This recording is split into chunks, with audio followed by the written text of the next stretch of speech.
Hello viewers, welcome back to the channel. I'm your host Matthew. Today we'll talk about why 85mm is a terrible focal length for some people. By some people, I don't mean photographers, I actually mean the subject, perhaps your model or your friends and family. In short, 85mm or telephoto lenses in general make us look wide. It makes our face looks incredibly wide in some cases, as you'll see later on. You should already be familiar with the relationship between perception of distance and focal lengths. If you haven't seen my video on that, click here and have a look. Now, there are a few definitions that we need to get out of the way. What is a flattering image and what is a terrible image for portraiture?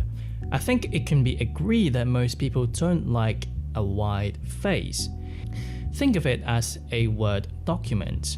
When you set the border of the Word document, you don't want it to be too tight, or it looks like you're trying to cram everything into one CV, or you don't want it to look too wide either, which is when there's too much blank space on your face.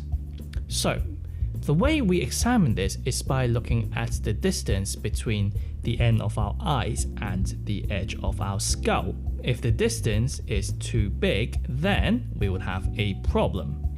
Now let's talk about my little experiment. So I took two photos of myself at different focal lengths. They are 24, 35, 50, 70, 85 and 135. My camera is set at ISO 100, shutter speed at 1/60th of a second, and I have f8 for my aperture. In terms of light source, I used one single flashlight with TTL.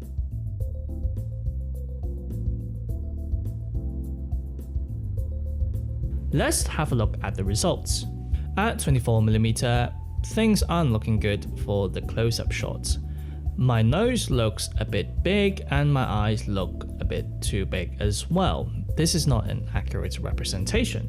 In fact, my face also looks a bit like a sphere. There isn't enough distance between my eyes and the edge of the skull. Now, have a look at the image on the right. This is a medium shot, but I've cropped it so that we only see the head. You can see that this is actually a pretty decent photograph of myself. The nose and the eyes look just right, and there is a reasonable distance between the edge of my eyes and the edge of the skull. At 35mm, I look a bit better, but it is still not ideal. My nose and my eyes are still a bit enlarged and my head still looks a bit like a sphere.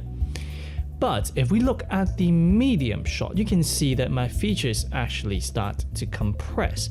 You can see that the edge of my face actually got wider. Now at 50mm, I would say that this is an accurate representation of my face. But if you look at the medium shot, which is the cropped photo, you can see that everything just starts to compress really quickly. At this point, neither is it flattering nor is it an accurate representation of real life. Now, at 70mm, compression starts to play a part in the close-up shot, and you can see my face actually got a bit wider, and for the medium shot, it is just unbearable how wide my face got. At 85mm, you should be able to see why I say 85mm is horrible for me personally. It is way too wide and my features start to squish in the middle of my face. And at the medium shot, well, things aren't looking pretty either. And finally, we have 135mm. Again, really squished features in the center of the face, leaving a lot of blank space between the edge of the eyes and the edge of the skull. In fact, I think I look a bit like the Little Bit character from Rick and Morty. So, let's put all these shots together. Because of the perceived distance, at 135mm, my face got really wide due to compression. Whilst at something like 50mm, you can still see some depth between the edge of my eyes and the edge of my skull. Here's a comparison between the close-up shots and the medium shots.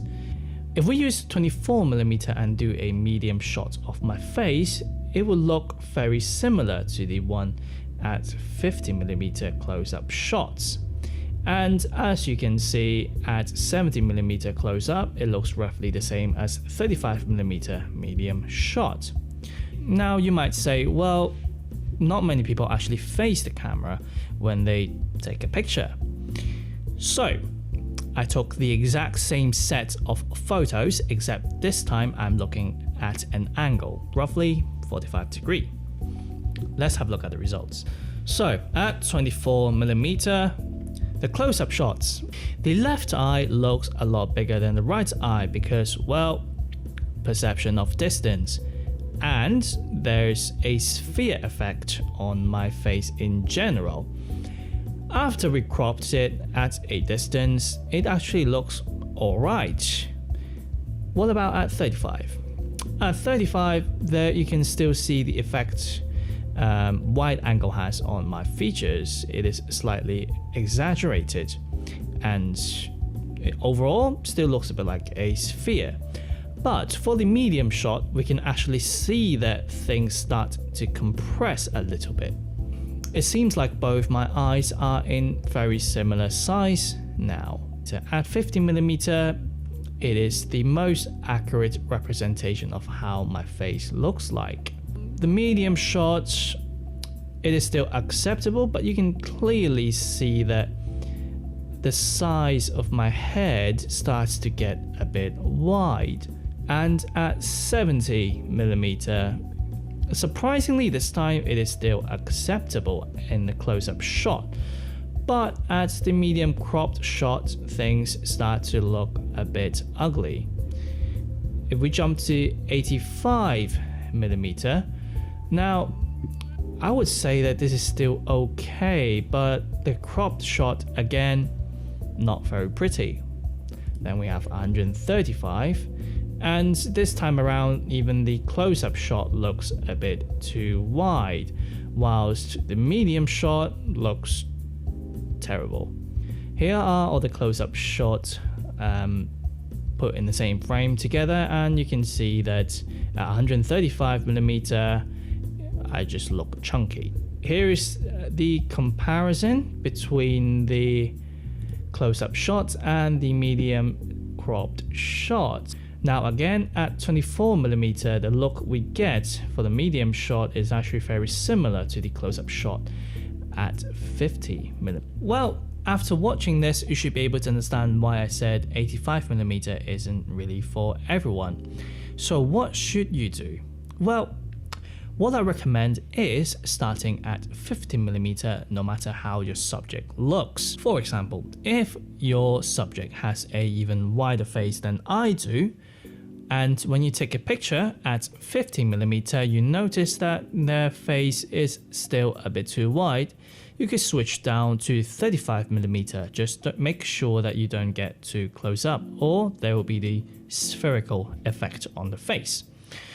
What about people with tiny faces?